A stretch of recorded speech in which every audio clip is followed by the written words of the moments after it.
Well, welcome to South Korea and Pyeongchang, the host for next year's Winter Olympic Games. Patrick Winterton alongside myself, David Goldstrom, for this night classic sprint.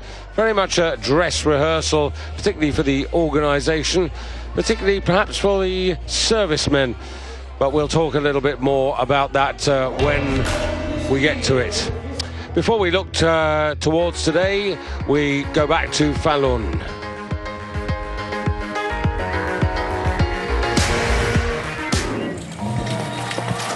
Well, a must-start classic race in Falun, the latest of the long-distance races. And interesting developments, everyone keeping a close eye on the yellow bib of Martin Jonsrud Sundby. A lot of people, David, interesting to see how Ustiakov, the winner of the Tour de Ski, got on. He was slow to start with, he showed lots of strength in the midsection of the race, but still, for me, looking very, very tired in the closing stages. Alex Harvey was a man who really showed up strongly here. Yeah, Alex he's had a fabulous time since Christmas, really. He was stronger on the Tour de Ski than we've ever seen him before, and then, of course, getting a win in Toblach, 2 successive wins in the team sprint as well, but still couldn't compete with the strength of the Norwegians in the closing stages. Iversen involved in the sprint the day before, so doubly impressive to come away and beat Sundby in the sprint finish. He wanted this one badly. He made a brave bid and actually outclassed Sundby over the last 500 metres. His 8th win, he's the real deal. I think we'll look forward to seeing how he gets on in Lahti.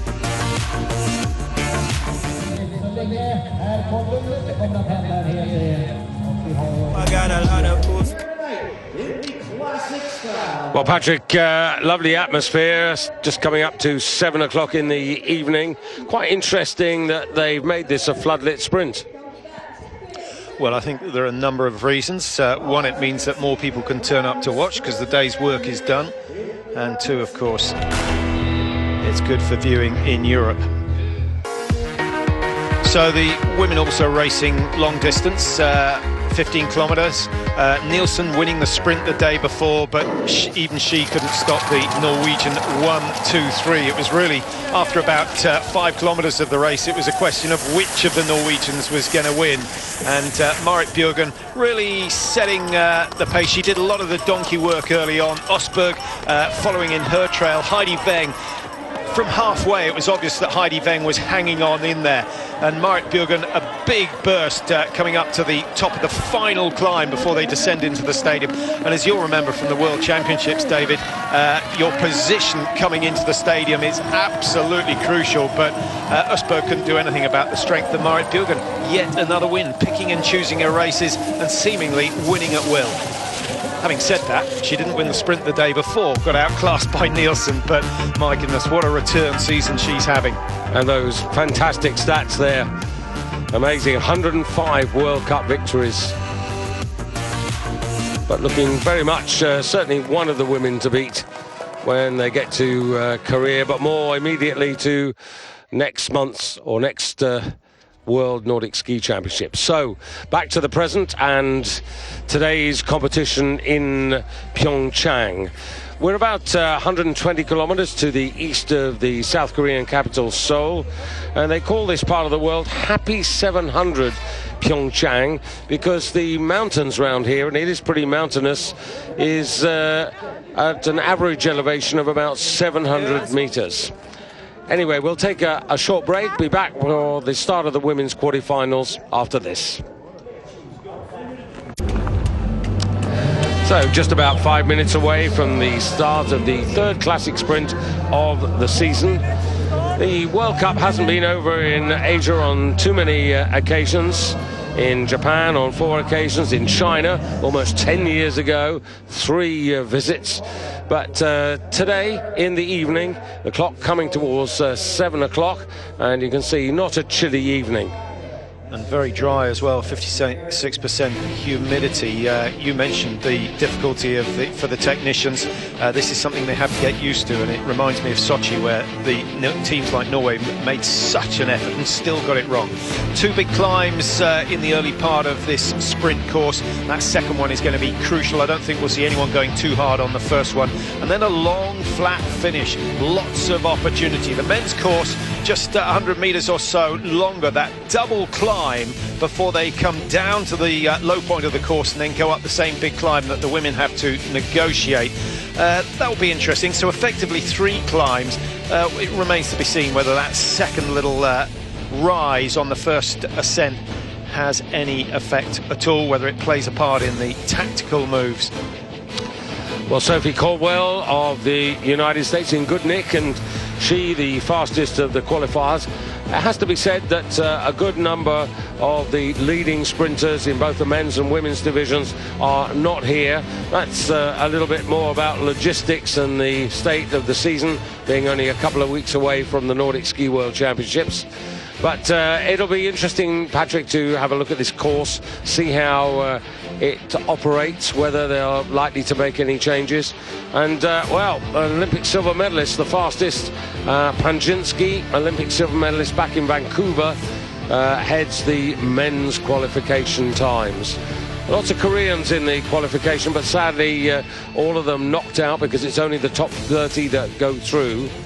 And there you can see Nikita Krukov, also low down in terms of time, but sure to be effective, I think, during this competition.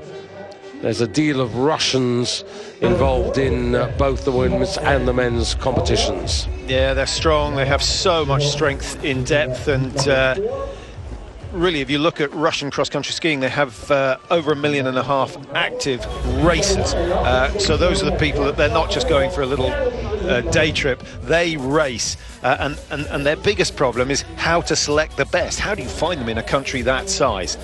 Well, there you see the heat makeup and the number, the bib number, indicating their position in the qualification. Yeah, this is, I find, always interesting, isn't it, where they hum and ha a little bit about which group they elect to go into. And it's not always an easy decision. Sometimes you're looking for a group that you think is going to be fast. If you don't think you're going to be one of the top 2, you want to be in a group that might give you a chance of qualifying as a lucky loser. If you are fast, then you really want an early heat to give yourself as much rest as possible, but they tend to be stacked with some of the big names. And there you see heat 1. Yeah, the quarterfinals, the rules exactly the same. The first 2 by right across the finish line go forward to the semi-finals. Plus, there are 2 additional places for lucky losers. Jess Yeaton for the Australian team, 29, the bib for Elizabeth Stephen, better known for her endurance exploits. And then continuing down the line up there, bib number 9 to Katja Wisner, one of the more experienced athletes. Bib 4 worn by Elena Soboleva, the fastest of the athletes during the qualification phase. And bib 5 there, Ida Sargent for the United States. Again, an experienced sprinter.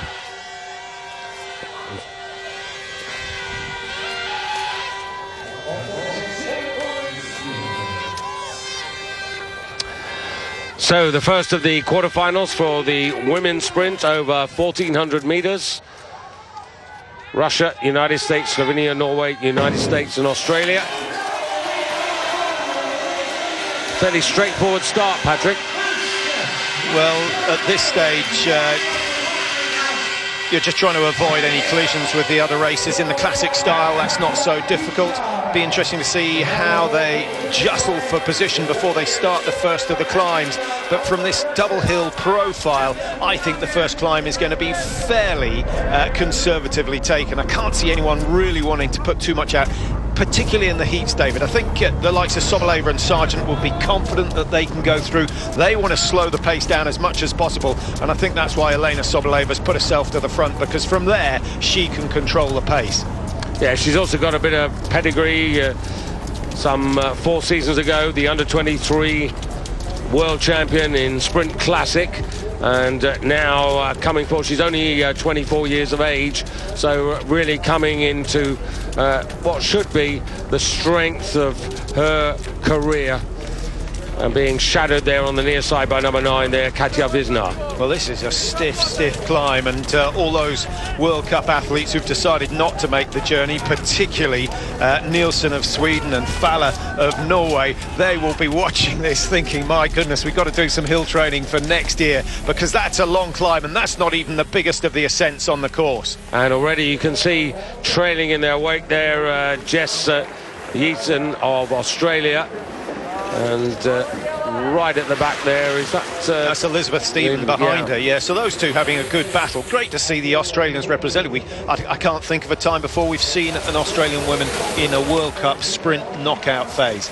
Yeah, having got through qualification, so it wasn't a particularly hard qualification, given that there were only 37 competitors who participated, so there were only 7 to get knocked out, but still Soboleva with the advantage. Katja Wisner, interesting, hasn't had such a great season though so far.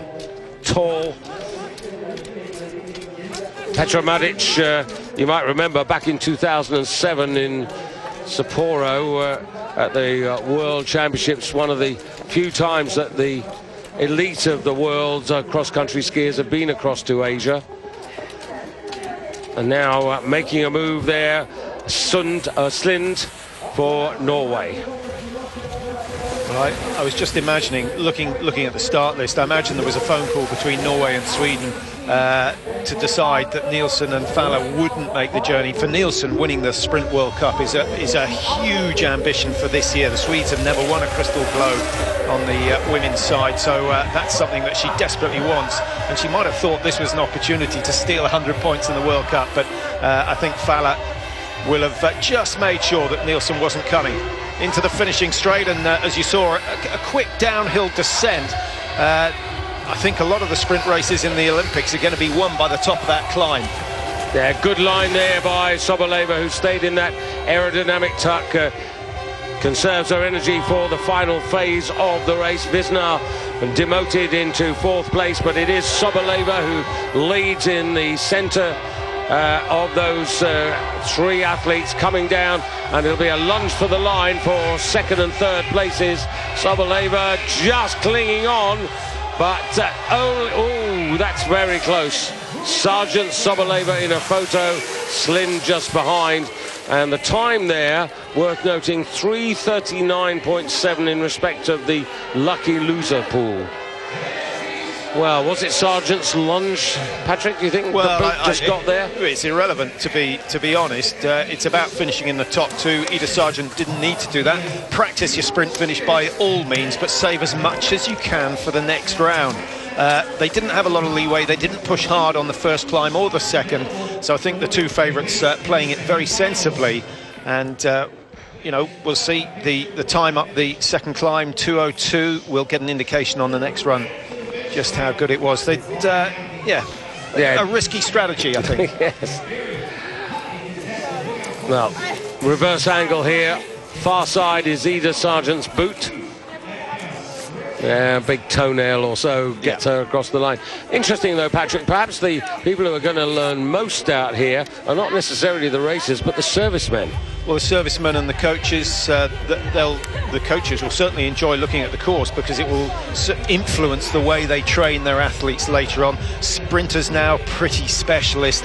A double big climb. This is one of the most severe courses we've seen. What's the total ascent? 54 metres. Sochi was 65, their sprint course there, and that was really tough, with most of the climbing coming in the last 500 metres. So as far as the World Cups go, one of the hardest courses they're going to come across. You've got to train for that. Well, it's interesting, on previous occasions the Swedes have actually gone and found similar terrain and built a course on which to train back home as part of their preparations. I can remember the likes of Tobias Fredriksson winning 2003 way back at the Nordic Ski World Championships in Italy, and he got through. And there you can see Slind 1600ths behind, and Visnar 34. They were pretty tight. Yeah, on that subject, David, there are a lot of nations that build a track similar to the Olympic one. I think you've got to build one a little bit harder, 5% harder, and then when you get to the Olympics, it's seemingly pretty easy. But hill climbing ability is going to be very important, so you might look at the lighter races and rule out the Nielsens and Bjørgens, who are, you know, a little heavier built than some of the other athletes there. Wearing 10, that's Anna Maria Lampitz for the Slovenians, currently 28th in the World Cup sprint rankings.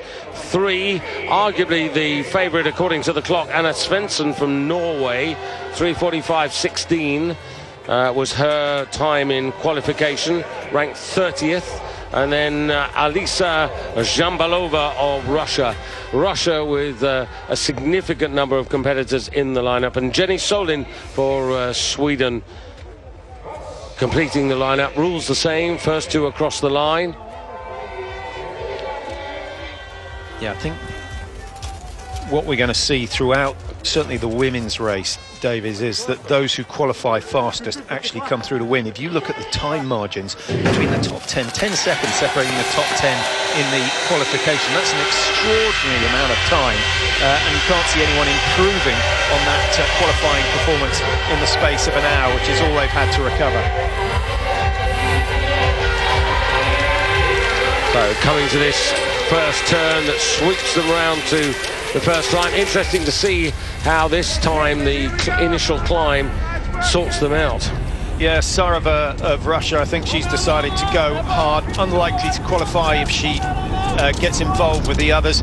If she makes an early break, then she's got a chance. So I think this is a brave tactic, and she may feel that 3:39.7 is achievable.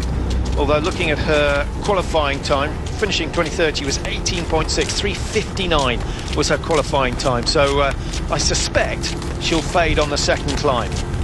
Interesting at the other end of the race, quite a long run in. There's a little mini climb just before the finish, but there's the best part of 400 meters of flat as they come down the final descent after the second climb.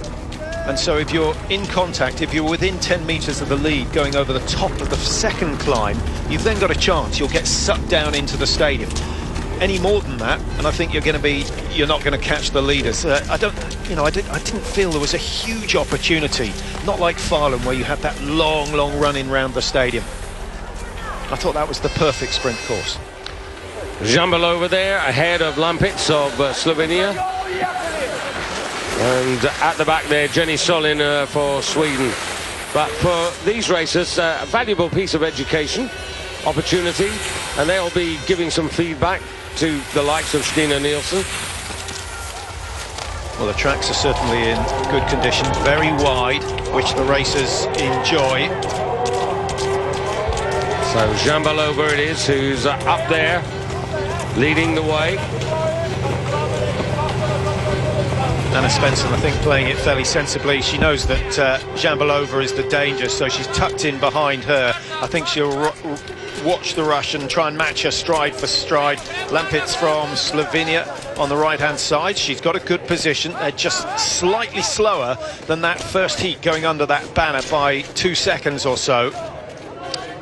And Zhambalova, she's got a bit of record in her racing category, 4th in the Sprint Classic Under-23 World Championship a couple of seasons ago in Almaty, and also a skiathlon bronze medal as a junior world skier. So she's got some pedigree, and she leads the Slovenian at the moment, Lampitz, and those two away now.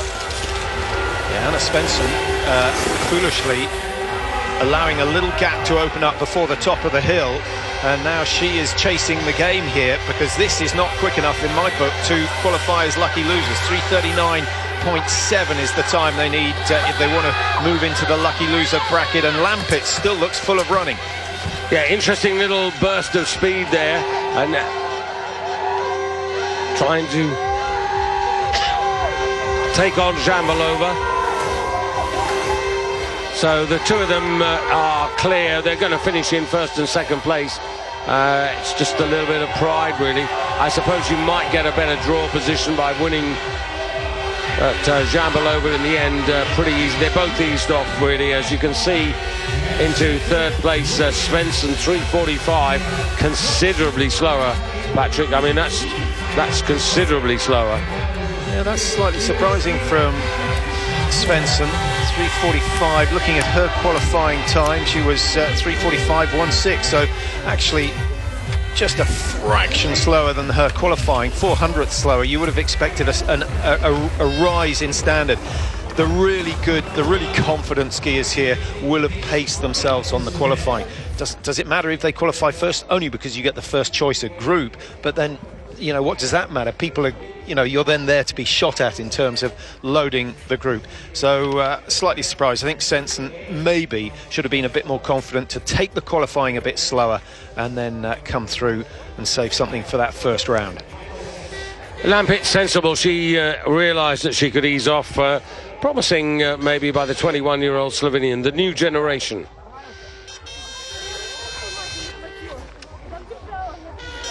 And so Polina Kovaleva, the fastest in the qualifying of the 6 racers in this group. Russia and Norway, Slovenia, Belarus, Finland and the United States all represented.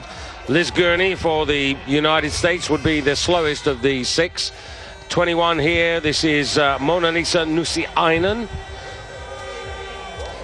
Now, plenty of experience in terms of sprinting on her pedigree. Yulia Tikhonova. And then the 3 women who were fastest of all. 8, Polina Kovaleva. 6 in the Junior Worlds about 4 years ago in a Sprint Classic final there. 11, the bib that's worn by Kari Vikhagen-Heitnes for Norway, in the top 40 of the current sprint ranking, and Alena Shebashek also in this lineup, and that was the second of the Russians there, Yulia Tikhonova. So closest to you, that's Yulia Tikhonova.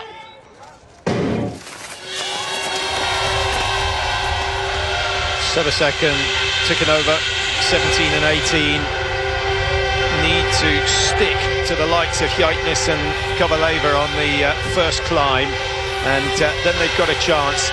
Not so far behind, only giving away 4 or 5 seconds to the fastest qualifier, which was Kovaleva. She's wearing number 8 and fighting for position at the moment, and she's come out on top in terms of that battle, although she'd like to be on the inside line, which is where Heitnes is. Heitnes has got plenty of World Cup experience, Mike, so you'd be very surprised, David, you'd be very surprised if she didn't go through. Yeah, and Heitnes also back in the World Championships in Falun, 5th in the Sprint Classic there, so as you say, you'd be surprised if she doesn't make it through, and at the moment she's on the far side there in the lead for Norway. The Russian Kovaleva on the near side, and then Tikhonova in that sort of reddish outfit, just about in 3rd place. Just wondering whether they've designed this course to make absolutely sure that no one tries to double pole a classic race in the Olympic Games. I think this is severe enough to put off even the likes of Petter Northug. Or Hatterstad, or people like that, who Hatterstad would be very strong in double polling, but I think it's the right thing to do. I mean, it's been something that's been a matter of discussion all the way through the season. I sort of agree. I think you've got to make sure that Classic survives, and the reduction in size of the pole has been effective. You may be able to take that down from 83 to 80%, because that would rule out the double polling altogether. But what I don't want to see is courses just made brutally hard, because all you're going to get then is the guy with the biggest capacity who wins. You've got to have room for the guy who's good on the flats, the person who's good at downhill, and the person who's good at the technical turn. Otherwise, the same 2 or 3 are going to win every time. Tikhonova now to the front, wearing bib number 18, and even a little herringbone at the top of that climb, and still you've got in 2nd place there Kovaleva. So Russia 1 and 2, Chaitnes just behind, and then a metre or so back to Shebashek for the Slovenian team, and the other two now pretty well out of it. Question is whether Tikhonova can maintain this advantage. She's an experienced racer, 30 years of age, so at the other end of the scale. But look at this, they really have opened up into single file. Well, this is going to be interesting, David, because you're not going to get a group of athletes this close on many occasions as the Norwegian Chaitnes thrown wide. That's because the tracks are very firm, a little bit glazed, and she didn't feel confident of getting an edge. But as close as this, you want to see if there are any overtaking opportunities. I think this last climb is really your last shout at getting ahead.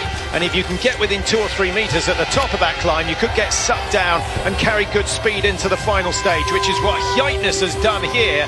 But is she going to have room for the sprint finish that we know she's got?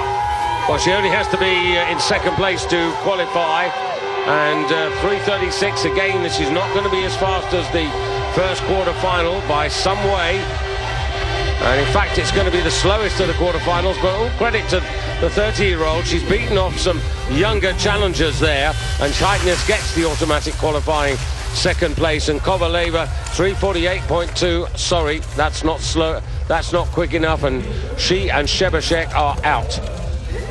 Well, that's some 8 seconds slower than the first heat that had Sobolova and Sargent in it, which looks good for the Russian and the American, but you just wonder whether they've burnt too much fuel on their very first run.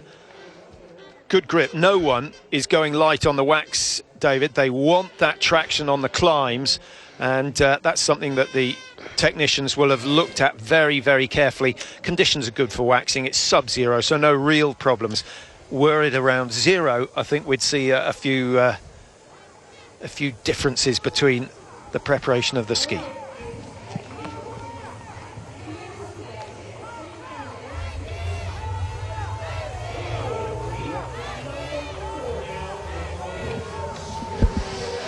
So on to quarter-final number 4. Frida Erkes, a number of outsiders here, but interesting. This is Seranosova for Belarus, and wearing 12, that's Maria Nordström for Sweden, just outside the top 30 in this season's Sprint World Cup rankings.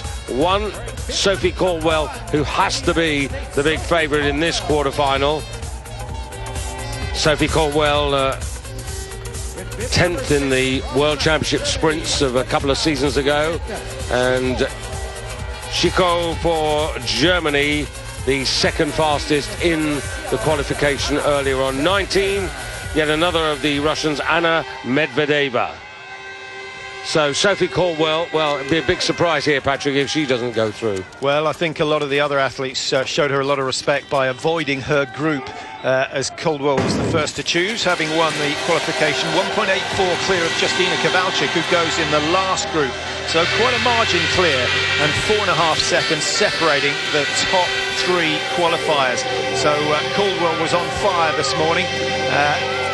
Often we say it's not a good idea to win the qualification, but if you look at the last Olympic Games, both man and woman who won the qualification went on to win the gold medal. Well, she's not only the fastest woman from qualification, but she is the highest ranked of all this season's sprinters who are here today in the women's division, the 11th best racer of the season amongst the sprints. And of course the up-and-coming World Championships, the reason that the others aren't here, I think the biggest factor is probably, David, trying to avoid the journey and the risk of getting ill, coming out, going back. If you're stuck on an aeroplane with all the other races, someone's going to have a bug that you desperately don't want. So I think sensible in a way, but a shame for Pyeongchang.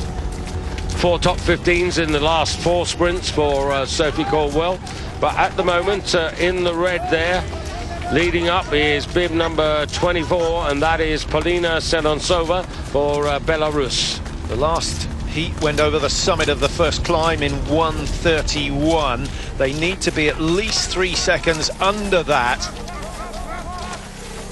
and that's the marker. So they're pretty much on schedule to match heat number 1, which means that we could get more than 2 qualifiers from this heat. 2:02 is the next marker, and that's going under the big banner halfway up the second climb. Yeah, moving around on the inside there, Sophie Caldwell to put herself in a good position. To her right there, wearing bib number 12, that's Maria Nordström for Sweden. And then you can see Serena Sobers being dropped back there. So that's 4 seconds they've dropped in the last couple of 100 metres. They're going to have to push the pace if they're going to match that 3:39.7. Caldwell, the first we've seen to struggle with the wax, just slipping on that left foot a little, and that means she's going to struggle on the last section of the climb, the steepest, save till last. Nordström out front here, 25 years of age, from Falun. Slightly surprised that Chico of Germany's dropped off the pace. Nordström looking very good, leading the way down towards the stadium. And nice to see. I like it when you see an athlete who's looking around, assessing the situation, working out how much energy she can save in the closing 400 metres. That's a tricky corner. I think we're going to see some mayhem there come the big races. So still those lucky losers times from the first quarter-final.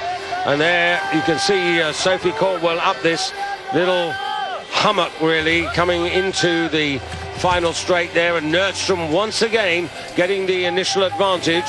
Caldwell in a slipstream. These two don't actually have to worry in that sense, because they're so far clear of the rest of their field into the last 100, and here they go. And a little look around from Nordström there just to make sure, because they are being closed on, but she's safe enough, and that's a good race by the young Swede. Yeah, much better to do the work on the climb, do the work steady, don't overextend yourself, build the lactate levels with a sprint finish over the last 150 metres. That's one sure way of putting yourself out of contention in the next round. And both Chico now and Medvedeva, I'm afraid, also lose their opportunity to advance. It was faster, but still not fast enough. 5 seconds outside the lucky loser qualification.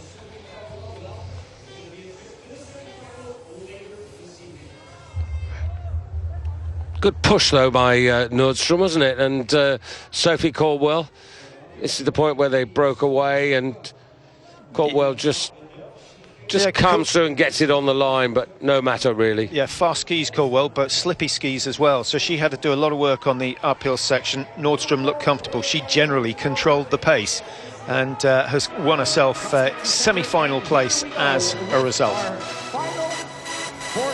Final heat, our last champion vying for a spot in the semi-finals later tonight. Well, here's the lineup, and here's an interesting thought. Justina Kowalczyk, at the height of her powers, Patrick, would have a shout in this. And she's got, to date, 49 World Cup wins. Well, I think that's why she's come.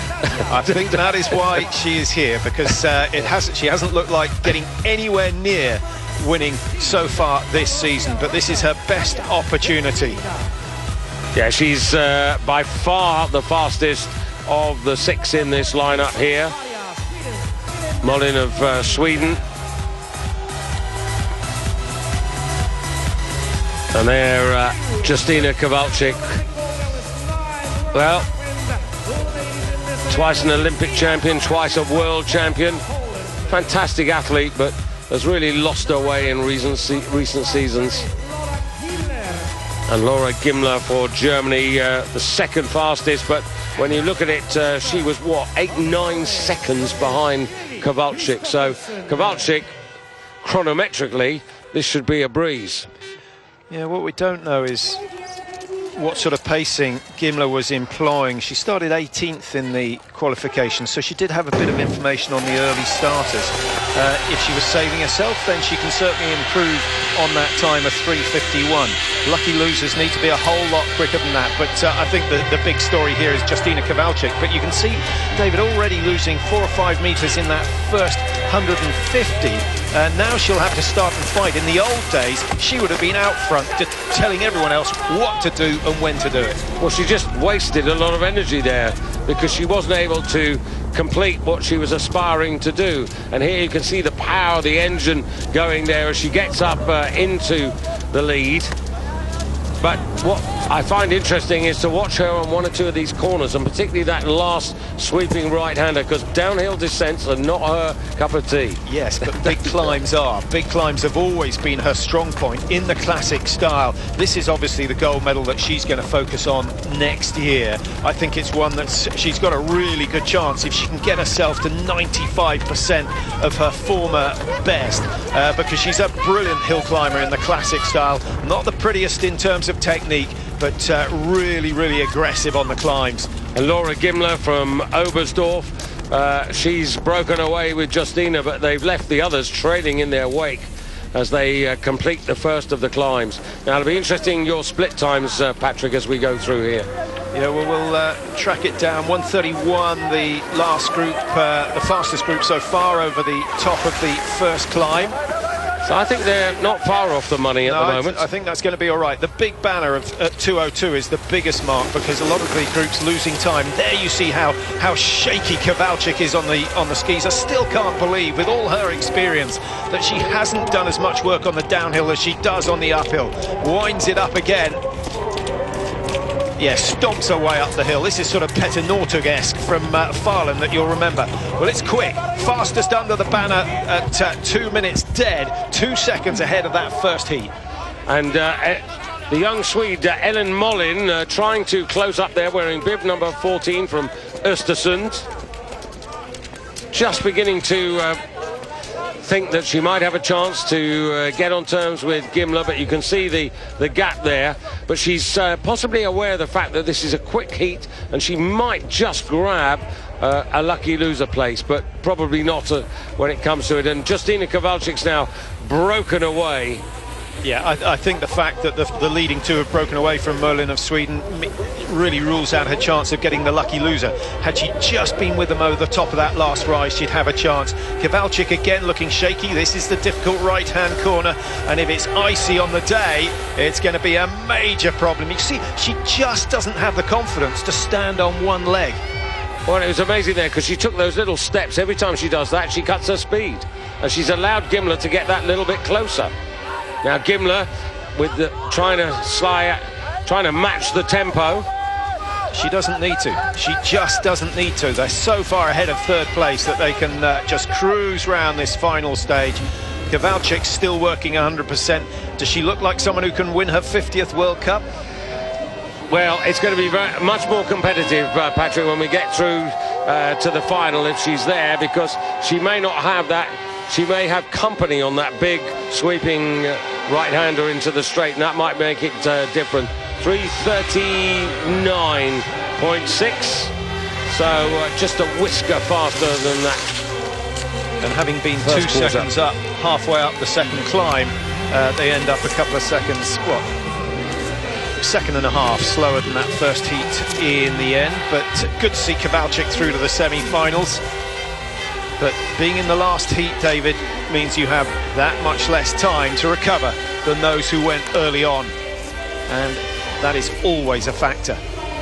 So very quickly, Ida Sargent of the United States, Elena Soboleva, they're through, along with Jambalova of Russia, Lampitz of Slovenia, Tikhanova of Belarus with Chaitnes, Sophie Colwell-Nordstrom is through, Kowalczyk and Gimler, and the lucky losers, Slind and Wisner from the first quarter. So the lineup for the first of the men's quarterfinals. The men's quarterfinals here a little bit more competitive than the women's. We've got Luka Shanavat in quarterfinal number 3, who's in the top 10 of this season's World Cup sprint rankings, but no Pellegrino or Skor or Ustigov or Iversen or Krog. But Len Valias, the Canadian, the fastest man, wears bib number 2 in the first of our 5 quarterfinals. The fastest man through the qualification, 3:28.75. And Patrick, a slightly different track. Well, a slightly longer track. Remember, when they get to the top of the first climb, they drop down a little bit and then go up again. I don't think it's hugely significant. We'll wait and see just how steep that final climb is. I don't think it will change the tactics. Everyone wants to get to the top of the first climb with plenty in reserve for the second climb. What I think we will see is a few more developments at the top of the second climb, that really steep section. Everyone will have seen that if you got 10 metres clear, you really had no problems winning your heat. And I think that's what they'll be going for. Over on the far side, wearing 4 there, that's Sondre Turve Fossli for Norway. 28th in the rankings. 2 top 15 finishes so far in the sprints. 8 in the middle there. Baptiste Gros, a winner of a World Cup sprint in Quebec at the closing stages of last year's World Cup. And then Gelso, this is Mathieu Philippe Gelso from the United States. Just slip it. Oh! Wow. Almost got himself down there. Yeah, Vukiev of Russia, I don't think he can be blamed, because I think as they came towards the top of that climb, Gelso was slowing down dramatically. And Gelso just hanging on in there. I think the Russian Vukiev would do well to go past, and he's going to try exactly that over the next 10 metres or so. So this is the extension, David. And it's Fosley who's put himself into first place at the moment. Fosley, who's achieved 3 World Cup podiums, seems to go well at Ruka in the early parts of the season. 21 moving up there, that's Emil Vukiev of Russia. Baptiste Gros on the left of the picture wearing 8, somewhat losing his position. Sneaking through there, Thomas Wick of Germany. Wick some 14 seconds slower than Valias, who was the quickest qualifier. Valias is taking a big risk leaving this so late, because you want to be clear at the top of this climb, and it's Fosley of Norway who's made a really determined burst. And well away. So Fosley, Gros, then Len Valias into 3rd place, but as you said, he's given himself quite a lot of work to do, but he is closing now on the Frenchman in 2nd place. Then Thomas Wick of Germany in 4th place. Now here comes Valias on the inside of the Frenchman, but the Frenchman's a beefy guy. He's 4th best sprinter of last season. Yeah, Valias has got to make his move, but at the moment he can't choose his track. He's got to wait and see what the Frenchman does round the final corner. Valias forced to the outside, which is obviously the long way, but a couple of misplacings at the pole from the Frenchman. That gives Valias his opportunity, but it's going to be Norway's Fosley who cruises through to finish. Interesting tactics from Valias, showing great confidence. 3:32.5. That's still 4 seconds slower than his qualifying time.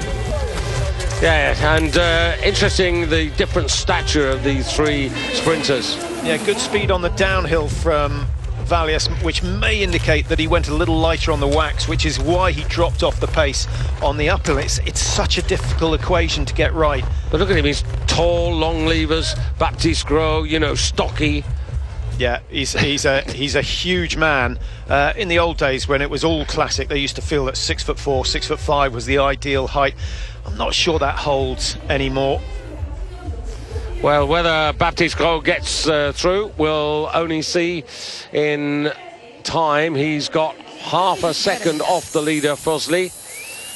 There you have it, and Vukiev 4 minutes behind. Well, I think we can safely say that he won't be taking any further part. Now, the fastest man in the qualification of these 6, Hiroyuki Miyazara.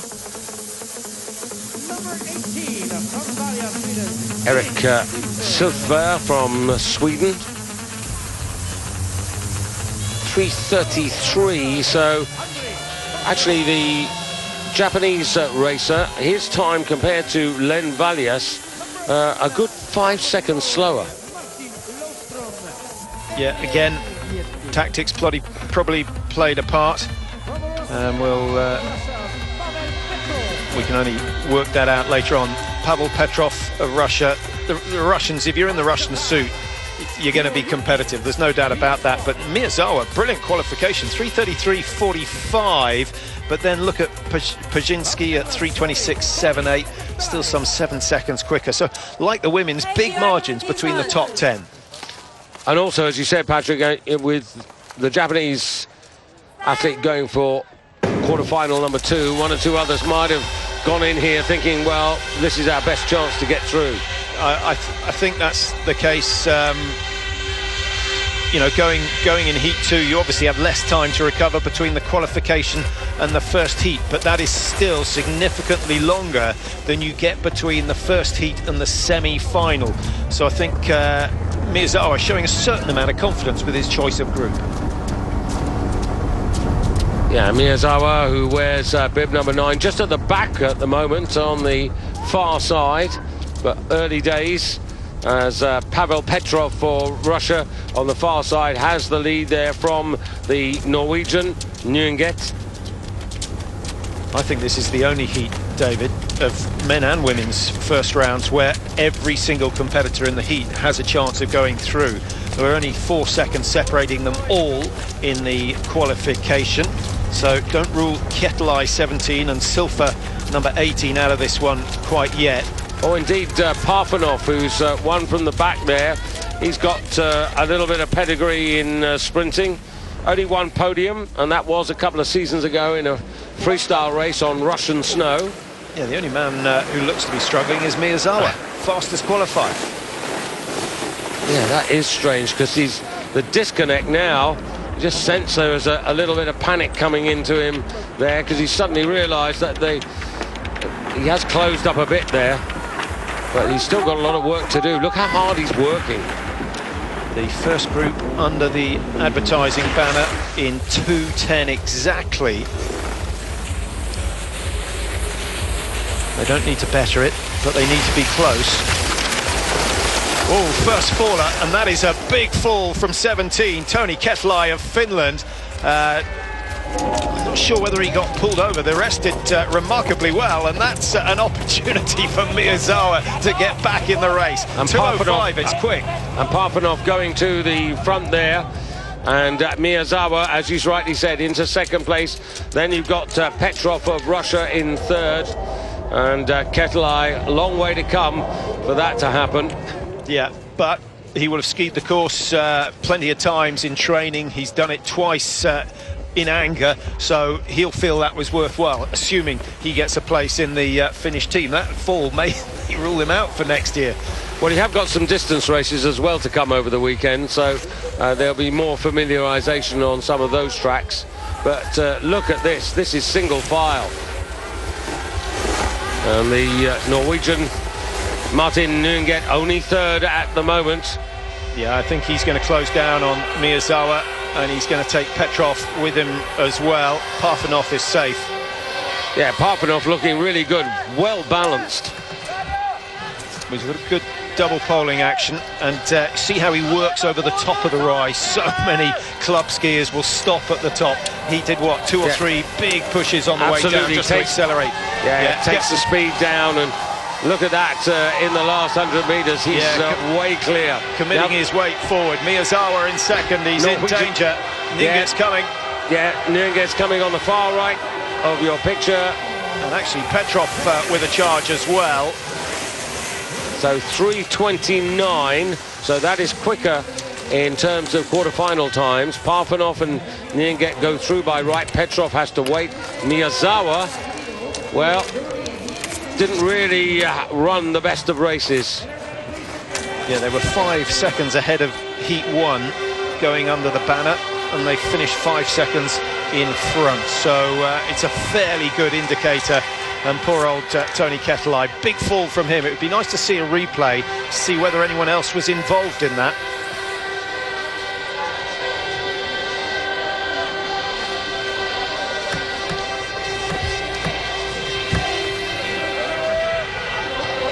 Well, I think the next quarter-final, Patrick, is going to be a lot more tasty because we've got a man who's in pretty good nick in the shape and form of Lucas Chanavat of France, but also the Olympic champion from Vancouver. And Ketelai just getting a cheer from the local crowd. I think they've all been given a country to support there, those flags that you can see on the left there. Well, of course, he finishes in the top 30, so if he is the slowest, he does get a World Cup point. I suppose you could think of it in that way.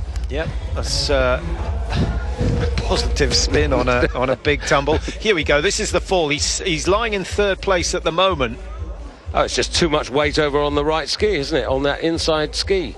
I just wonder whether he went too far to the right and into the slightly softer snow, so his right ski was travelling at a slower pace than the left ski. That doesn't help the balance, and actually he bailed out.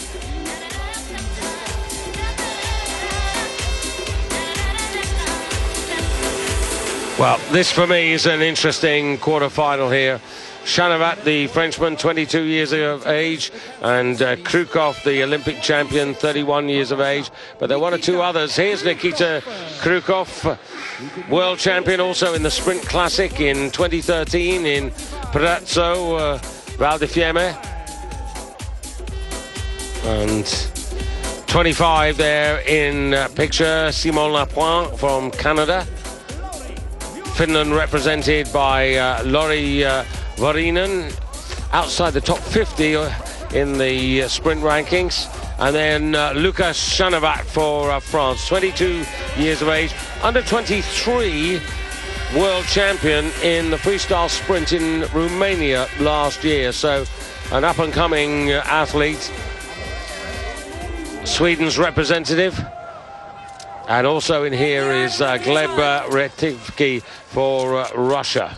Yeah, Chanavat of France in the teal blue suit in the middle, definitely the man to watch. He's showed good form in the World Cups recently, but all of them are in the freestyle technique. The only two classic sprints of the season happening in Ruka and Lillehammer before Christmas, so not too good an indication of what's going to happen here.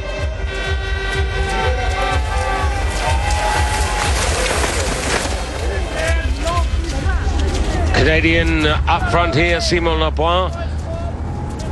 And then following him, Gleb Retivki, under 23 sprint freestyle champion, about 6 years ago in his case.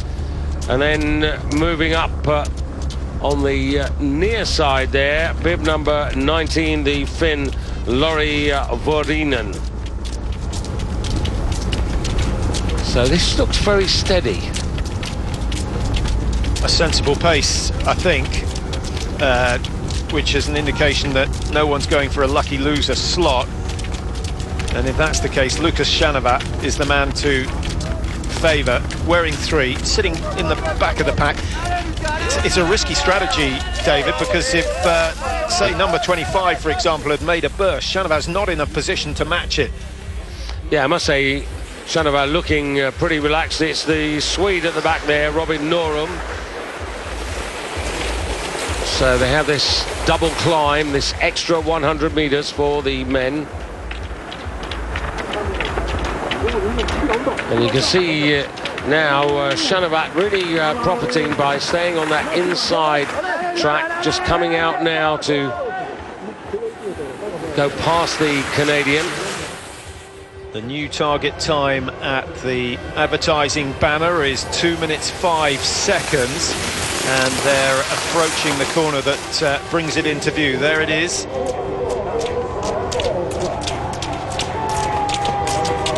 So 6 now going up there, that's for Tivki, leading for Russia.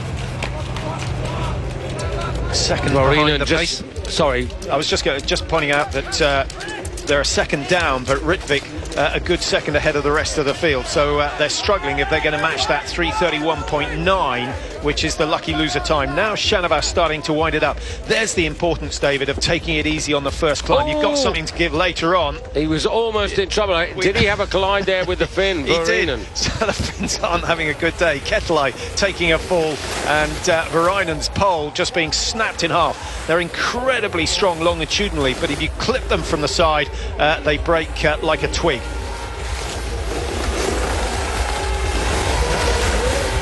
So Robin Norum there, moving up the Swede, outside the track there, lost a lot of opportunity, but still leading the way. Rativki for Russia, followed by Shanavat, and those two were the quickest two in qualification in this particular group of 6.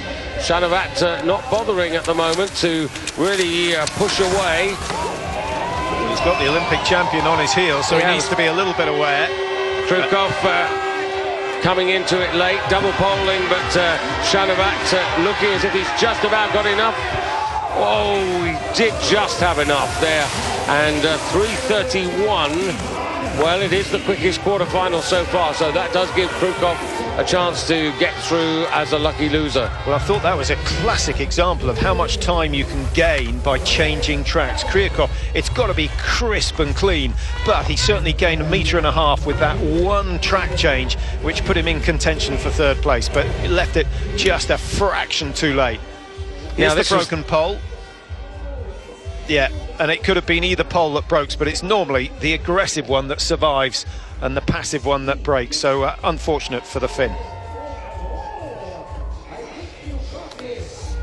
And Shanavat out of the track. He's safe in 2nd. But he really had to squeeze through there to earn his qualifying place. And there you can see 0.23 there for Krukov.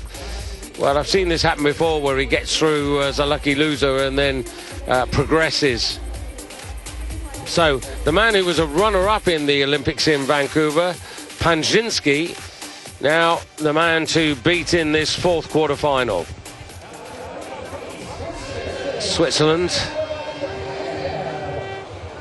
their lone representative, and now Estonia with 2 in here. This is Kainanaste wearing 27. 22 is worn by Marco Kilt, but we jump to Andrew Newell, man who's yet to win a World Cup sprint, although he has been 2nd and 3rd. Richard Juve, 18th and 11th in a couple of sprints this season. And Panzinski, fastest qualifier. I think we should see a 3-3 split come the top of the 2nd climb, with Panzinski, Juve and Newell getting clear.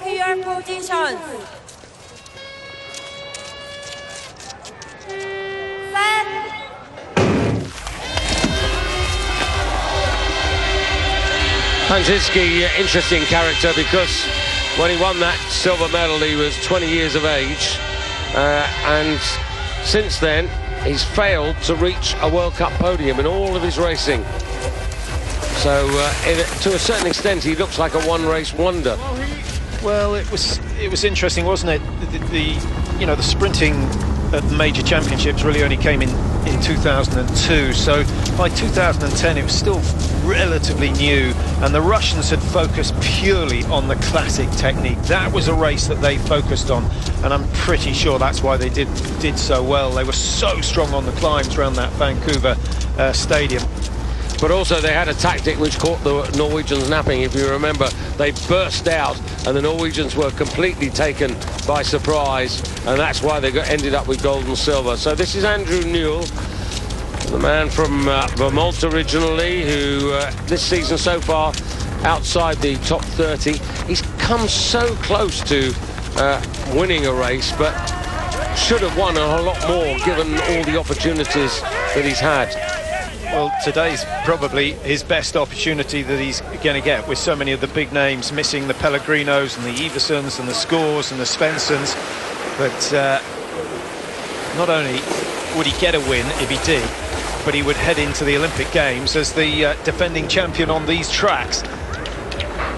Yeah, well, he was a bronze medalist in Drammen, and Drammen's a fantastic classic track. For me, it's the best classic track in the world, but you might have a different opinion to that. Well, I like the finish at Drammen. It's a long drag uphill, and I suspect the reason you like it is because the crowd gets so involved on that final climb. I quite like the design here, but I don't think the finish is long enough to see any changes. You need another 100 metres on that home straight, so those who are coming strong can actually make an advance after the last corner. It's 100 metres too short, in my view. Well, 7 up here now. This is Andrew Newell. 1, that's Panchinski to the left as you look at them now. Right behind, wearing, is that bib number 6 there? Couldn't see. Oh, is it 5? Juve for France. So those 3 have got away from the rest, and Juve is really having to work hard to get back and stay in touch with the front 2 now. And Panchinski looking good. Well, the leading 3 were a class apart in qualification, and they've opened up a huge margin behind. Question is, can Juve get in there and do anything on the closing stages? He's good on the Alpine, and he shows his skills on that final corner. That's closed him down 5 metres, but he's got another 10 to go. So Panchinski being pursued by Andy Newell. Panchinski looking the stronger and better over that little climb that brings them down into the final phase, the left-hand turn into the straight. Well, in a tight race, if there are 3 or 4 involved at this stage, they're going to struggle to feed under that banner. It's a good thing it's a classic race, and Panchinski very quick to pick up on the fact that Juve was no threat, so he's not done any extra work. Actually, a quick race, Patrick, because the front 2 eased off so much that 3:33. Compare it to the previous quarter-final 3:31, but that I think you can pretty well match those 2 quarters. Well, I certainly wouldn't rule Panchinski or Newell out of going through to the final. And once you get there, who knows what might happen. Well, I think that's what we're going to see both in the women's and particularly the men's, a much more competitive set of races when we move to the semi-finals and ultimately the final. So 1 more quarter-final to come.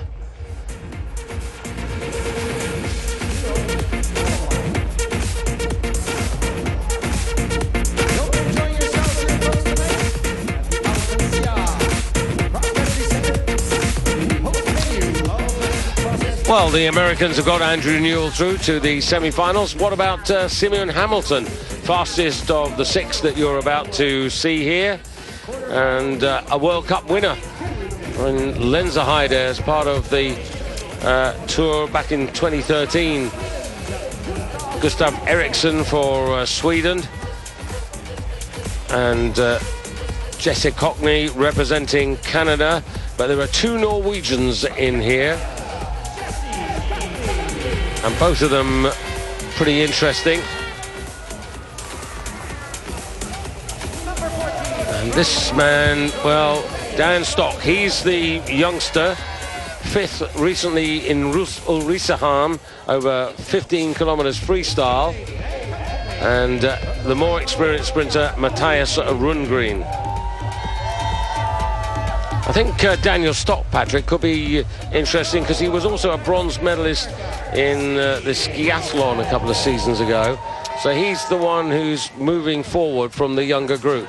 Yeah, certainly, but Simeon Hamilton will be one of those that feels there's a World Cup win opportunity here, so I think he's the favourite to win this. But we've got 12, 13, 14, 16 from qualifying. They were only split by less than half a second, and then 23, 24, they were only 2 seconds further back, so you could argue that all 6 have a real opportunity to go through. But Hamilton, I think, the one to watch, number 12. Well, real power start there by Gustav Eriksson in the white suit for Sweden, just cutting across now. And that's the reason why he put the power in. He wanted to get there early to get a good position, but in a sense he's been kept out on the outside. 13, that's Matthias Rundgren, who has the early lead, and he's being pursued by Simeon Hamilton. And also Daniel Stock there in just about third place now. It's a long, long double pole up the climb before they switch into the two-phase, the traditional classic technique. I think Hamilton's going for an easy climb, and the pace not too punishing on this first climb. And the Swede on the near side, mid-20s, but now being taken on by the two Norwegians, and the two Norwegians with the edge now.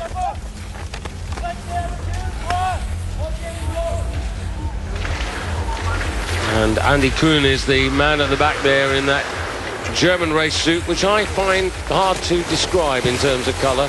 It's and Eriksson is out of the competition. Oh dear, that's a bit sad. And we're down to effectively 5, but really with the German Kuhn now long way behind, it's really in the sense 4. And Jessie Cockney of Canada in the red suit is the last of this quartet. Norway 1, Norway 2, then the United States, and then you've got the Canadian.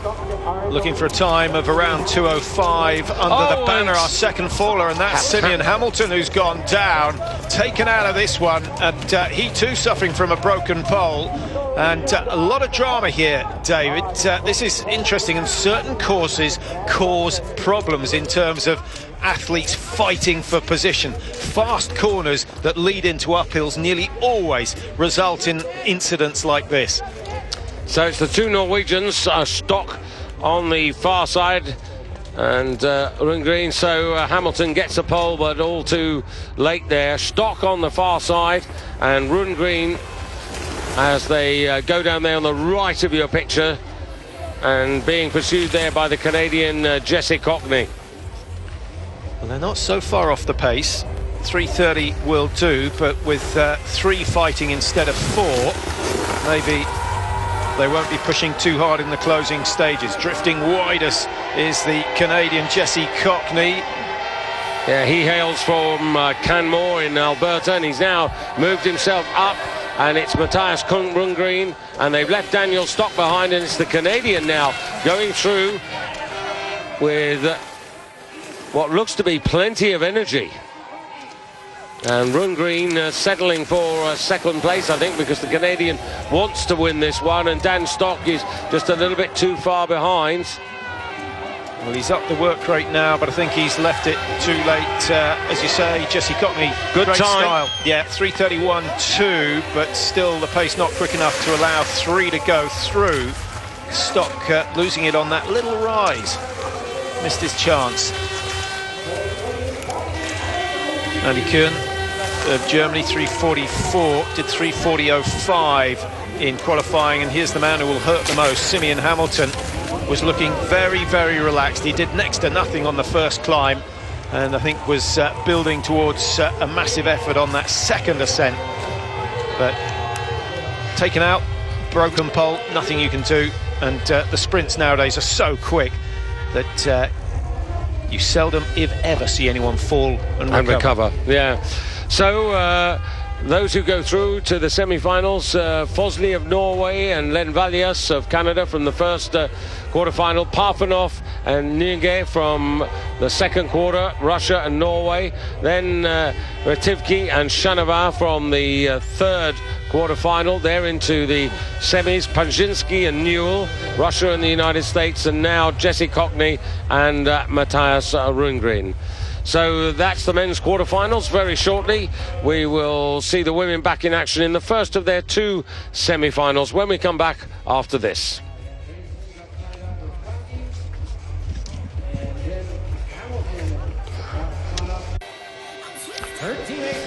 Well, this is the lineup for the second semi-final. Elena Soboleva, the fastest of everybody in qualification, going through. Edith Sargent, who was also directly through in the women's quarter-final. And Tikhonova, representing Belarus, winner from her quarter-final, the third quarter-final in this women's semi-final. First 2 by right into the final. So also in there, the two Slovenians, Katja Visnar and Anna Maria Lampitz. They're on the far side there. And leading out very quickly for the Russian team is Elena Soboleva. And that's Lampitz, I think, who's in second place. She started particularly quickly in her quarter-final. But in fact, it's Visnar ahead of Lampitz. But Soboleva, strong start up this climb. We're back to the women's course, which is just that 100 metres shorter. And Soboleva, of course, in the first heat, so she's had plenty of time to recover.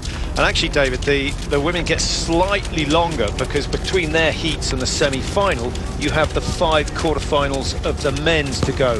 Whereas between the men's quarter-finals and the semi-finals, you only have 2 women's heats. And this is putting the pressure on Lampitz now of Slovenia right at the back there, and they're beginning to get a little stretched down. Soboleva kicks in again there and is really clearly trying to make this hard. Zambalova on the left of your picture is the other Russia, so it's Russian 1-2 to Russia at the moment. And then Ida Sargent of the United States in, well, now in second place. And then Visnar, and then Tikhonova in the red race suit, and Lampitz at the back. So Ida Sargent right on the ski tails there of Sobolova. Just where she wants to be. Just stay back a little, because you see how the person behind catches up 1.5 meters as they come out of the downhill and round the corner. And Sargent, that's cost her. If she'd been or stepped wide, she would have been able to carry the speed up through the banner. Katja Visnar on the left of your picture there. Well, she was in the first quarter-final along with Sobolova and Sargent. So still Sobolova on the right of your screen there. Visnar looking much better than she did in the quarter-final, and Sobolova makes a mistake. Early herringbone from Sargent, indicating again she's gone slightly light on the wax, which should mean that she has good ski speed down into the stadium. So don't rule her out, although she's lying down in third place at the moment. Well, this is interesting. Circumstances have changed. Lampitz, who was right at the back, now is in second place, and Visnar making the best of their way home, these two Slovenians. This is as quick as any of the quarter-finals we saw. Ida Sargent taking the tight line round the right-hander to get as close as she can, and she's got in front of Lampitz, but Visnar at the moment is away. And then Sargent, the two Russians. Sargent using the skis well there, David. This is going to be interesting on that final corner. A little jostle for position. Number 10, Lampitz has done just the right thing, earned herself 3 or 4 meters, so she gets a clean entry into the final straight. Good skiing there by Ida Sargent, though. Yeah, very determined. She knows how important this is, but she's still there to be shot at. Her position certainly isn't guaranteed. I'd be surprised to see Lampitz missing out on a qualifying place from here. So Ida Sargent in second place. Visnar's going to take it. Soboleva trying to come back again to deny Ida Sargent. Look at the determination from Soboleva. That was very close. Well, that was a Zambalova. Badly timed lunge from Ida Sargent. Zambalova might just have scraped that one. Sargent went for the lunge 5 meters too early. A little like swimming, where you you stretch for the wall and it's not there. You lose speed so quickly. Well, still a chance of a lucky loser. That, as I said, was up on the speed. Finishing time 3:38. Fastest of the quarterfinals was 3:39. Oh, that is tight. Lampitz and Sargent and Zambalova. Here's the photo finish, no doubt about first. Lampitz is safe. And we've got Sargent on the near side. Has she made it? She might have been a centimetre ahead as she crossed the line. 10 centimetres later, she was down in third place. She's just scraped through.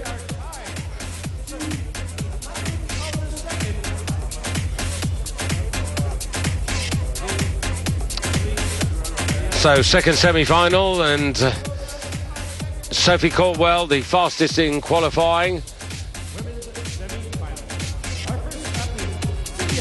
Caldwell wears bib number 1, Slind of Norway.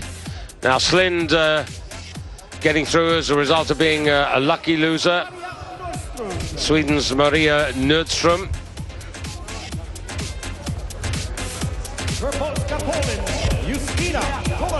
Justina Kowalczyk. This ain't going to be so easy this time around. I think she's going to have to fight, but I hope she doesn't use too much energy on the first climb. Well, in a way, no disrespect to any of the other racers, but I'd like to see her get into the final and have a shout at the 50th World Cup success of her career. But this is, you know, there's some good racers in here. She's not going to get it all her own way. I think she's lost that aura. I think in the classic sprints 5 years ago, everyone knew who was going to win. It was racing for second position. That hasn't been the case for the last 3 seasons as far as Kowalczyk is concerned, but she is still a very good climber. She tends to lose ground in the opening stage of the sprint. There she is, dropping down into 4th already. Just looks so tight in the shoulders. She's not relaxed. She's using more energy than anyone else at this stage, gripping the poles as though her life depended on it. I'm just not convinced by her performance, but we know how gutsy she can be. So Maria Nordström spears the charge out of the stadium, but now Justina Kowalczyk, knowing what she has to do, she has to use both climbs to really stamp her authority on the race. Yeah, a couple of track changes to make sure she's got the inside line for the rest of this climb. In the olden days, she'd be 20 metres clear at this stage, but as you can see, number 12, which is Nordström of Sweden, is skiing smooth, relaxed, efficiently, whereas Kowalczyk gives the impression that she's at 100% already. Laura Gimler of Germany in 3rd place, just on the far side. Sophie Caldwell, 4th for Russia with the white hat. The pink headband is the German racer. And goodness gracious me, that looks so hard from Kowalczyk, doesn't it? I mean, she's just throwing everything at this. It's hardly elegant. Well, it's still quite quick. The last group went through here at 1:26, so they're a second and a half up by my reckoning. And then under that banner at around 2 minutes. Slightly surprised to see Yaitnes falling off the pace, but Kowalczyk's burst up that first climb. But she hasn't got rid of the group. Whoa. Oh.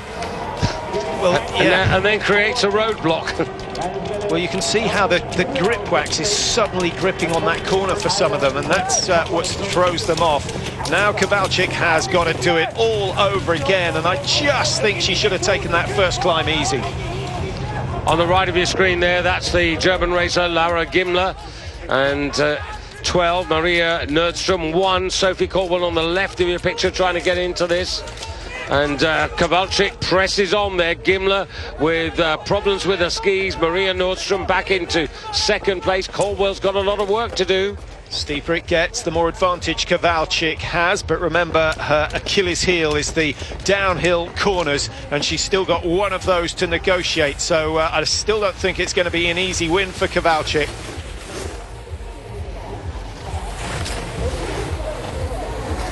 Stays low, builds the speed, but yeah, she stands early to try and control the speed, and this is when the rest puts on a snowplow. You just can't afford that at World Cup level. Certainly not World Championship level, but Kowalczyk now with a decreasing advantage, and now Sophie Caldwell comes up on terms on the near side. The American just about to perhaps go in the lead here. This is the last throw of the dice for Kowalczyk. Right behind her there is number 15 Slind of Norway, and also Maria Nordström, but Kowalczyk, look at Caldwell cruising on the inside line as they come to this left-hander. Kowalczyk blocks her off there, quite interesting. Yeah, good tactics from Kowalczyk. The jury will no doubt have a look at that, but it opens up the outside. Slind for Norway, coming through. Yeah, and keep an eye on Nordström, because she's not finished yet with 15 metres still to go. Nordström's got a chance, but she ties up with 5 to go. Oh, my goodness. Great run from Slind. That was interesting, David. She was back in 4th with about 400 to go, and she used the slipstream off that final little downhill to perfection. But that couldn't have happened if Kowalczyk hadn't stepped to the inside. Yeah, and also Caldwell was cruising, waiting for the straight, and actually when Kowalczyk skipped across the track and blocked her, that was the end of her race and her chance to get into the finals. Let's have a look at this now. You see, she's blocked off there, allowing Slynn to come around the outside. And she just holds on. And look how tall she is when she crosses the line. So, fabulous run from Slind. Does Kowalczyk look like a winner? Not yet. I think if she's going to win the final, she has to change the tactics. She's got to save something for those final stages. She's also got to get out on those downhill slopes and do hours and hours of practice round the cones. Otherwise, she won't be challenging for world titles or Olympic titles again.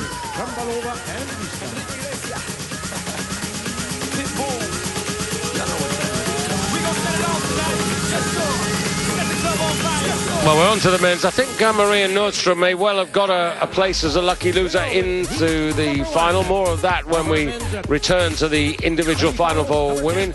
Now it's on to the men. Len Valius from Canada, the fastest of all the qualifiers earlier today. Looked pretty confident as he qualified. Parfenov, a strong finish in his quarter-final to earn his place. 4 here. Fossli for Norway.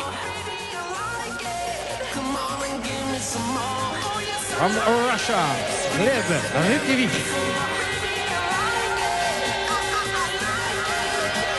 From Norway, Martin Lostrom Enjengieti.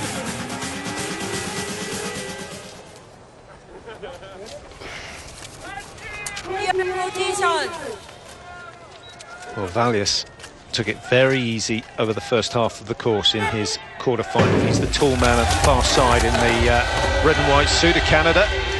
And 3 Russians, 2 Norwegians and a Canadian. That's the lineup, and Valius looking very smooth coming out of there, and the way he eases his way across, completely different start. yeah, very, very steady start. We'll get a time on their first 200 metres, 25 seconds. 15 moving up, that's Parfenov on the near side, 11 on the far side there, that's Nyinge for Norway. 4, that's Fossli for Norway. Right at the back at the moment, 10, that's Petrov for Russia, alongside Retivki. So Len Valius looking really very good now. It's nice rhythm. Yeah, different tactics to the quarterfinals where he sat back, I think, just realising he can't afford to give away 5 or 6 metres, not with 3 Russians and 2 Norwegians in this semi, but it's still a fairly steady pace. We'll compare it. I think they've realised just how tough this course is. So 1:13 at the top of that first hill.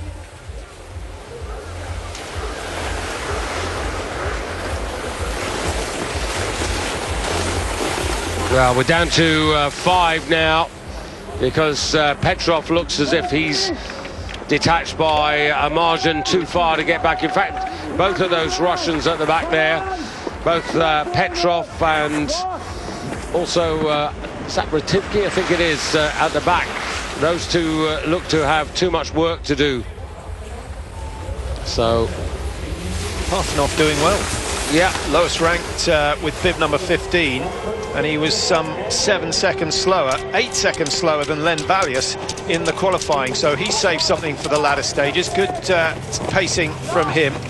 2 Norwegians certainly in it, under the banner at 2:05, which matches the pace of the fastest quarter-final. Retivki trying to get back to them, but now it's Parfenov doing what he did actually in his quarter-final, which is to put on the power here to gain the advantage, and you can see Len Valius now left behind. Well, that's the first man or woman to break clear on that second climb, and he just needs to keep the pressure on, because Fossli will be on him in a flash if he doesn't keep the work rate going. Yeah, it's fairly efficient there. This left-hander, then the right-hander. Interesting piece of course design. 11 in third place, Nyinge, but it's single file, and at the moment Parfenov looks to have this at his mercy to get a place in the final, being pursued by Fossli. And Len Valius, of course, who had a very, very quick finish in the quarters. He's got work to do now. They could, of course, get 2 lucky losers from this heat, but I think it's unlikely after the pace they set on the first climb. Well, at the moment, Parfanov leading them. Here comes Valias, as you suggested. They would concertina a little bit, but Parfanov it is who goes through. Fosley likewise, and then Rativki and Valias now just having a look. 31, 32. Well, Valias 2.82 down. It doesn't bode particularly well. 3:32.4. When you consider who's in the races in the second semi-final here for the men. Yeah, Panchinski won't take it slow. Shanaval looked good for France as well. Yeah, Krukov is there as well, but he only came through, scraped through as a lucky loser. Might be different this time. It could well be different, but I'm not sure. I think that was luck rather than an intentional move. I thought Panchinski looked pretty good, but there are the facts and figures for you. But I think 2.81 off 329 is going to be too much for Len Valias, which is disappointing. But here is the lineup now for the second semi-final. So the Olympic gold and silver medalist from Vancouver 2010 in the lineup here. 26, that's Krikov for Russia. Big screens on the other side of Race is pretty sparingly these days, but then you could apply that same remark to Panchinski. Andrew Newell.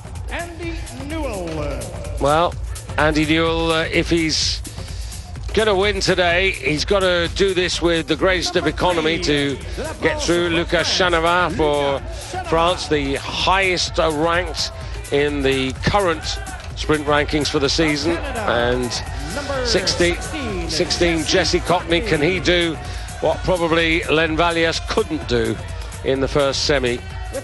And he's got an Alex Harvey Tash there. I'm not quite sure what that's all about. I thought he looked pretty promising in the first round, David. Jesse Cockney, he certainly wasn't short of confidence, which is so important in this game, and he's not going to get pushed around. Rundgren of Norway, well, they're all quick, aren't they? Yes, interesting. Normally we'd expect the Norwegians to have multiples of qualifiers in classic sprint races.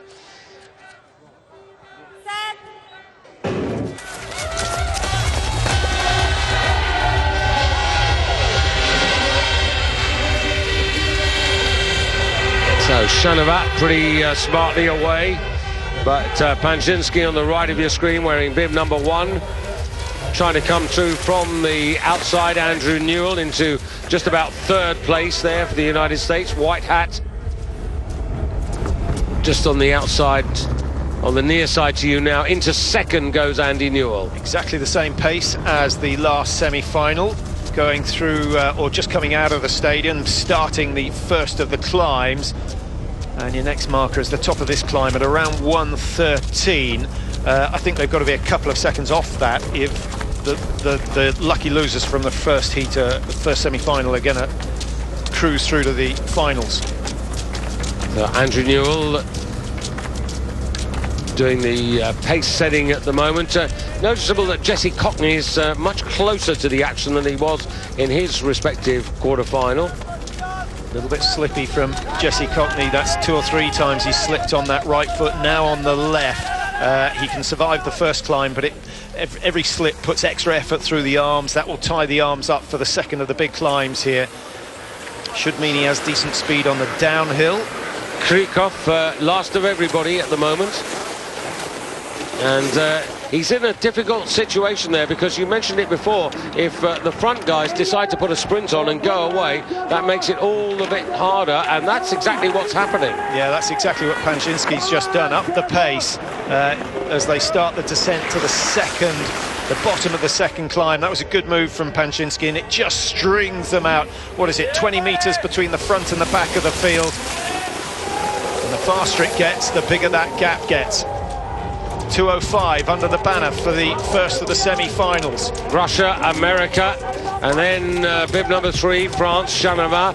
Jesse Cockney trying to regain the ground he lost, and Kryukov looks as if he's totally out of this. Yeah, and you know what? The lucky losers from the first heat will be thinking we've got a chance of going through to the last 6, because this is 2.5 seconds slower at the moment than we saw in the first semi-final. Andrew Newell looking very, very strong. And really, this has opened up more than I ever imagined. Mathias Rundgren of Norway way off the pace as well now, and Kryukov, he's never been at the races, and it's the front two who are really away here. Panshinsky of Russia and Andrew Newell. Panshinsky leading. Slightly surprised that Lucas Chaminade of France has dropped away. Oh, he's down. Who's that down That's there? the Norwegian. That's the Norwegian, indeed. It's Rundgren. So Rundgren's out of it, gives Chaminade an opportunity, but there's the lucky loser time thereafter, 3:32.39, and by my reckoning they're still out of contention for that. So Panshinsky, Andrew Newell, they're both going to go through without too much fuss and bother. Chaminade trying to close up there in 3rd place. Chaminade, the only one who might go through as a lucky loser. Newell's safe, Panshinsky's safe, and Chaminade should have changed tracks earlier on. 3:32.8 now. 3:32.9 was Len Valias. So I reckon that Rativki and Chaminade will go through, and actually Len Valias will miss out. Well, we'll see. 3:32.39 is what they were after, and we've got Chaminade on 3:32.8, so I'm not sure he's going to make it. Well, I've got him by 0.1. I think he got through. Well, we'll get confirmation of that in a second. It is very close. Panshinsky under control there. Newell was in danger of being beaten by Chaminade. Here's the fall from Rundgren of Norway, caught on the back, and just loses those edges.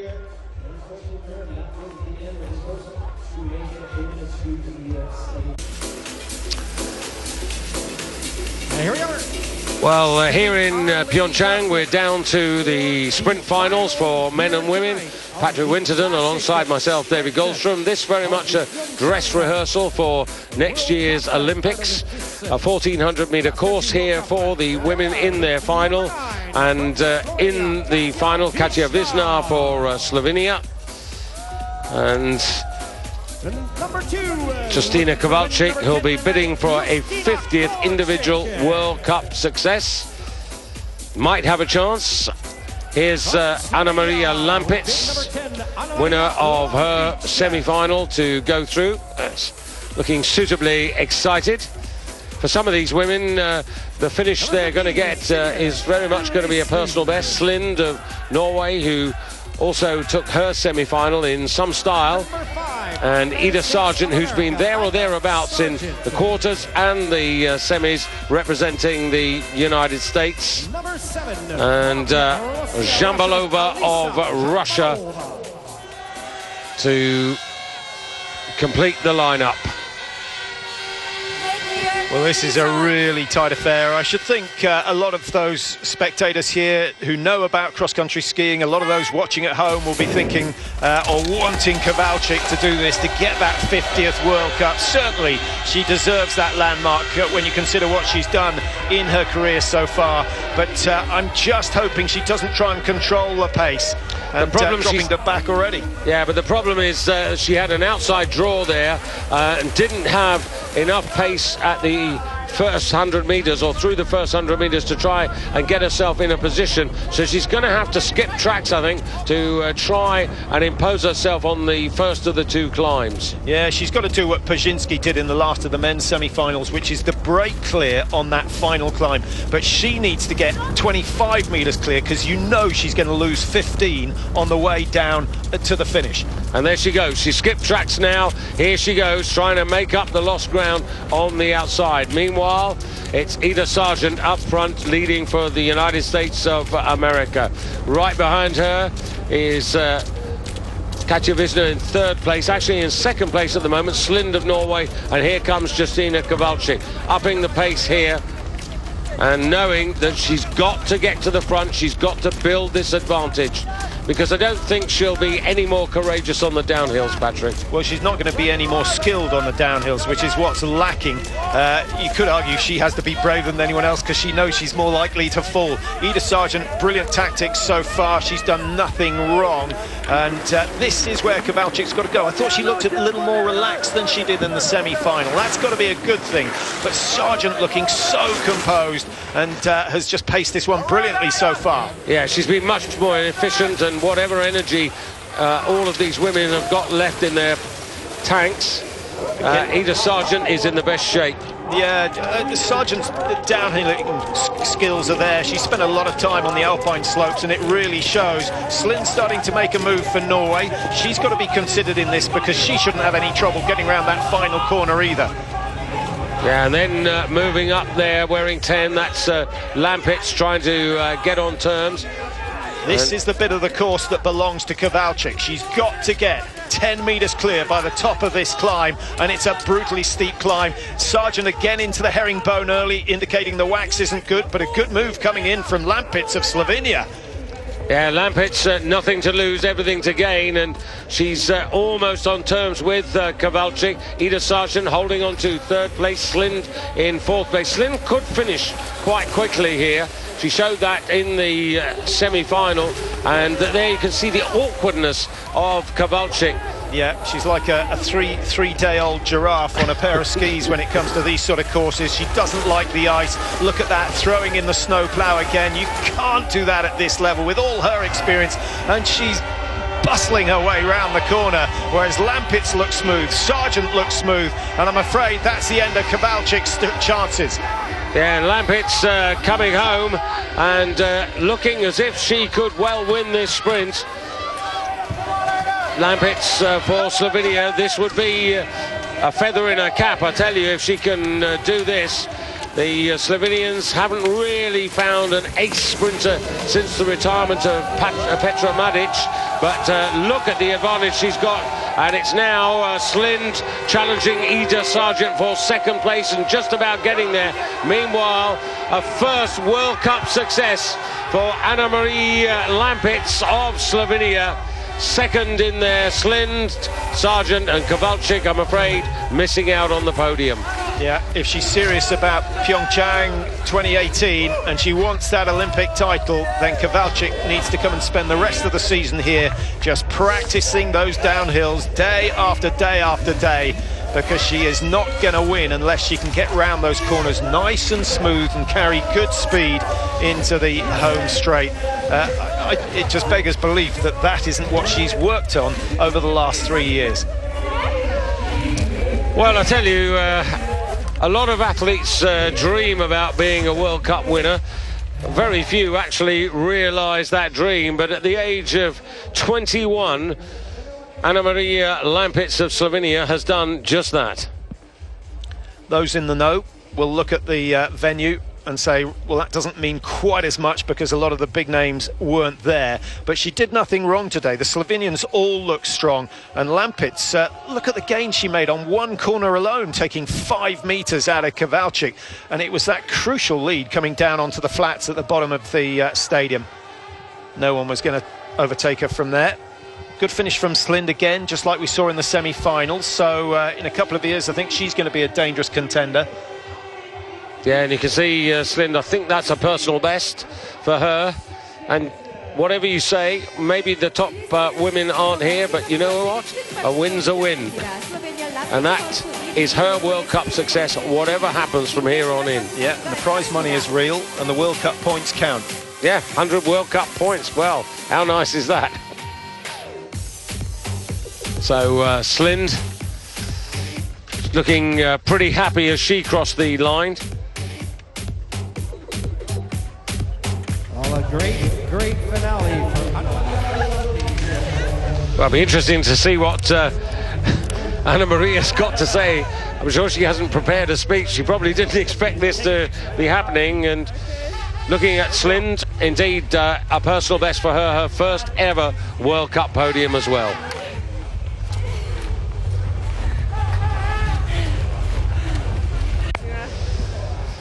Well, confirmation of the result, and also, Patrick, a memorable day for the first three, their first World Cup podiums. Yeah, what a moment for them, and a real motivational boost for seasons to come. They can feed off that. Sponsors like it as well. Here's the winner. Maria, first ever World Cup podium, and you did it with a win. It must be awesome.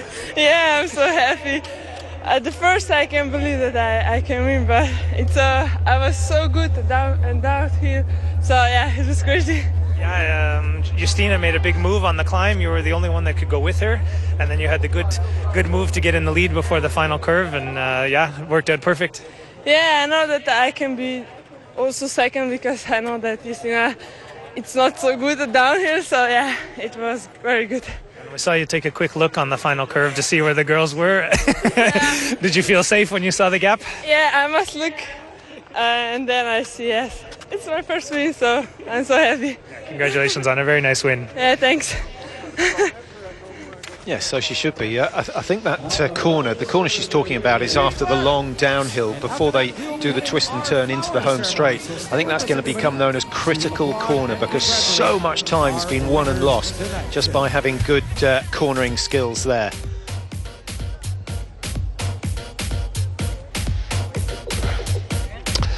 Well, on to the men's final. So we're going to see Mr. Parfanov of Russia, Mr. Fosli of Norway, Mr. Panjinsky of Russia, and Andrew Newell. And also in terms of lucky losers, Gleb Retivki and Len Valias, who did actually qualify through. Shanovat was close, but not close enough to make the final. 1:15.4. Well, this is going to be quite interesting. The way that Panjinsky has raced, he's been pretty convincing, Patrick. Yeah, he's looked very strong. He was particularly strong on that second climb, which set him up for a cruise through to the finish to qualify. That's so important. I really think you've got to keep as much lactate out of the system as possible when you consider how short a time there is between the second semi-final and the men's final. Only one race there. And when can you remember only one Norwegian being in a Sprint Classic final? We've got no less than 3 Russians involved here. 2 North Americans, 1 for Canada, 1 for the United States, and 1 for Norway. Well, Gleb Retivki for Russia. He'll be there with Parfanov and also, of course, Panjinsky. I would say probably an outsider of the 3 Russians, the way that Parfanov and Panjinsky have performed. But Andrew Newell, he's been 3rd at Drammen, he's been 2nd. Might this be his evening, I wonder? And Fosli quietly there. Yeah, Newell, Fosli, Panjinsky are the 3 that look the strongest to me. It's going to come down to tactics. Parfanov, who broke away on that second climb in a big way, so that might again be his tactic. And Panjinsky also not afraid to lead and be up there. Yeah, fastest semi-final was the first of the 2, but they have had longer to recover. Now Len Valias, he's had 2 styles of racing in the quarterfinals, but in both races he's found himself quite a long way behind and had to come late. Valias, I think, on the near side will consider himself lucky to get through. He went through as the slowest of the lucky losers. He was 281 behind, had nothing left on the final third of the course. So he's got to hope that the pace is very slow, because I've been impressed with his speed over the last 100 metres.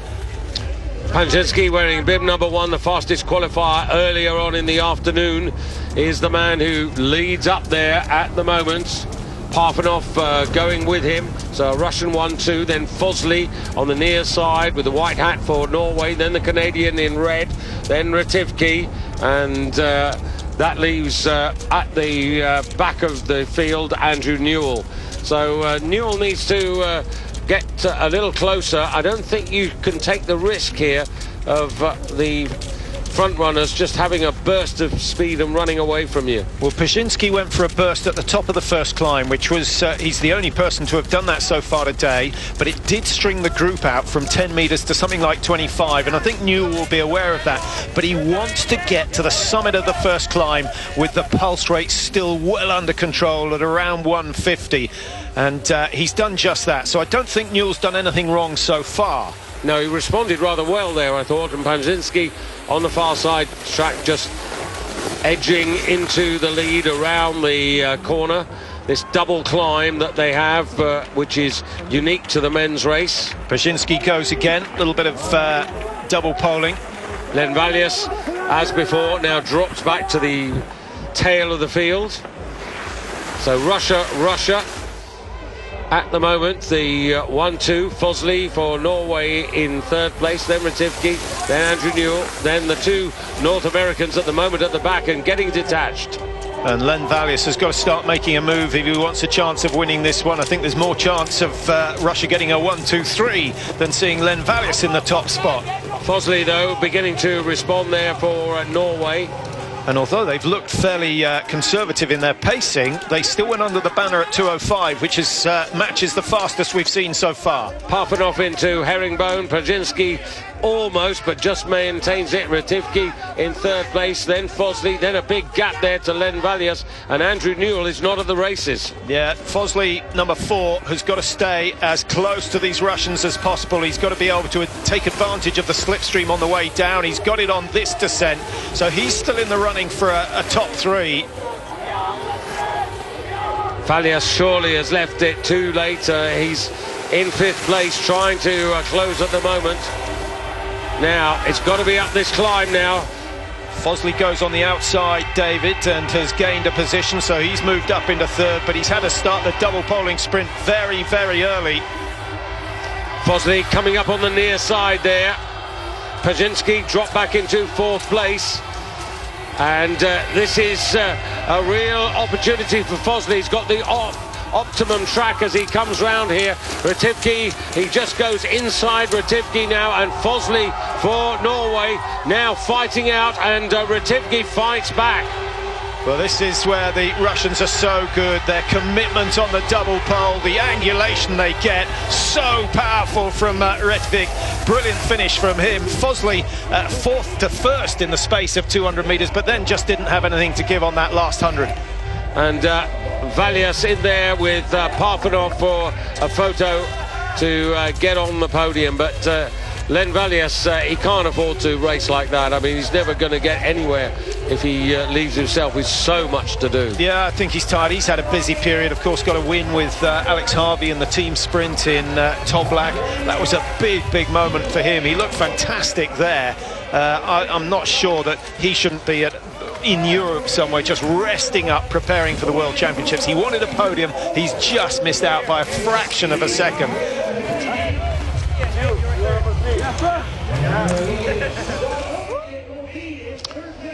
Well, Gleb Rativki, mid-20s, a former under-23 world champion in sprint, but in freestyle, but now he's done it in classic style. And that's his first ever World Cup podium. So, first World Cup victory as well. Fosley in prime position. I think the jury will have a look at that skating technique round the corner. Could be a yellow card coming his way, but he didn't get the win either way. Gleb Rativik with a strong finish. Look at the reach. That's for 3rd and 4th, and Valius missing out on a podium by a couple of toenails.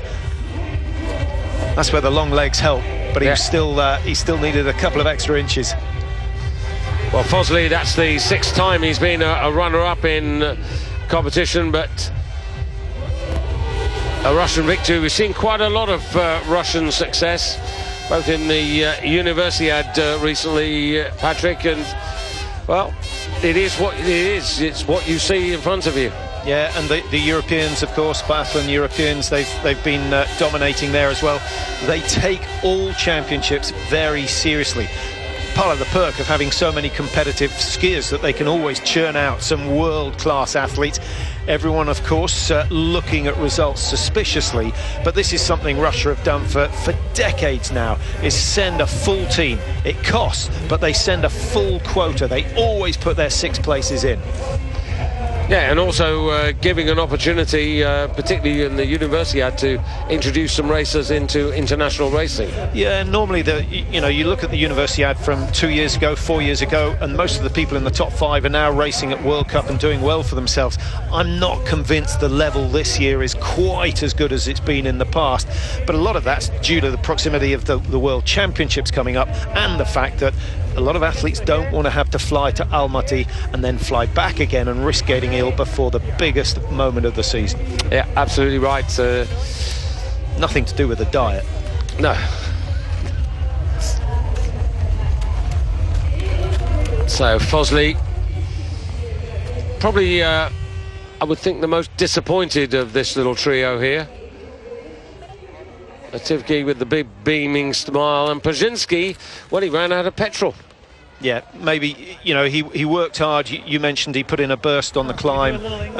He also made that early sprint at the top of the first climb in the final. You only have one really good sprint in you, not 2. So, confirmation of the podium.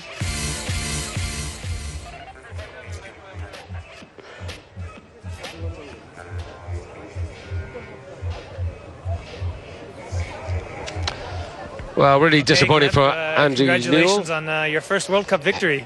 Thank you very much. I was waiting for this podium. I don't think today it's...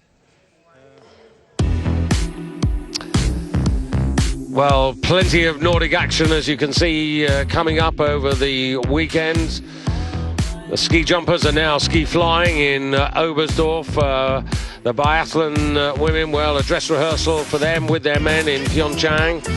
And Nordic combiners over in South Korea as well.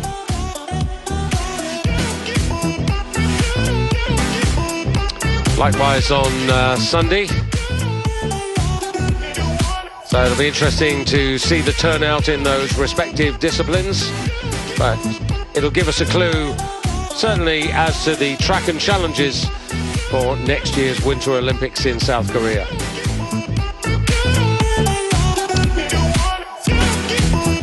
Well, Patrick, an interesting World Cup race. As we said, not all the headliners there, but what have we learnt? Well, I think we've learned that tactically you need to practice on this course, so advantage those who've made the effort to get here, and I think those who aren't here will be watching very, very closely. 1 or 2 incidents, that comes from the sharp downhills that lead into the sharp uphills, and that's going to happen next year. It's going to be a dramatic Olympics. 2 new World Cup winners. Thanks for your company. Bye-bye from South Korea.